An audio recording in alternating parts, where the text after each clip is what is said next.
Once a client shows interest in you as a therapist, your next step is to schedule your intake phone call. What in the world are you supposed to say on this phone call? I had no idea.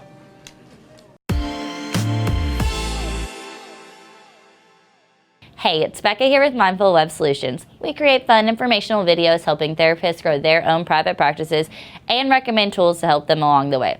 Today I'm going to give you a simple guide to handle your initial phone call. Before we dive in, I'd like to give you a quick overview of Mindful Web Solutions. We are a team of award-winning designers and marketers committed to helping therapists, counselors, and psychologists create a beautiful, custom, responsive website. For more information about what we do, click the link in the description below. There is no right and wrong way to handle your initial phone call. You have to decide what fits you best here and works for your practice. Whether that be short or long phone call, that is up to you. We do recommend that you keep this phone call somewhere in the 10 to 15 minute range, just so you aren't using a bunch of your client's time though. This phone call should develop as you and your practice develop into your brand. Having a list of notes that you like to cover on your computer open when you begin is helpful to ensure that you cover everything until you get the hang of this down. You should start by thinking about if you want your call to be on the shorter or longer end of things.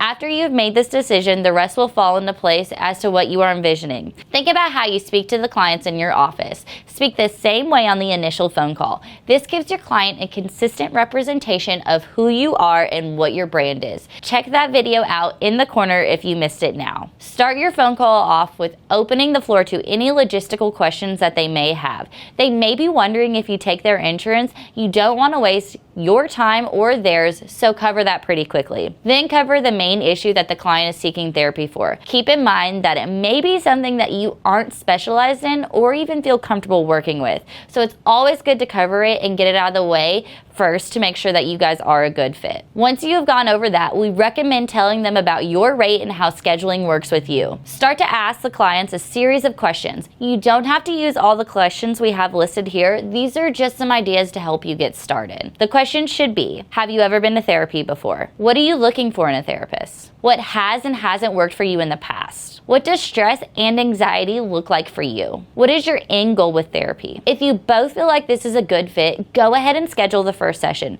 Be sure to get a phone number and email. Let them know that you will be sending them a confirmation email and adding them to the schedule that will send them text reminders. We have a video that goes more in depth as to what you should cover in your first email and how to handle that first session. We are going to be posting them tomorrow, so be sure to subscribe so you can see when it goes live. Leave us some comments on how much this video helped you create the groundwork for your initial phone call. Mindful Web Solutions creates custom websites for therapists, counselors, and psychologists. If you need a website for your private practice, click the link in the description below. I'm Becca with Mindful Web Solutions, and I'll see you in the next video.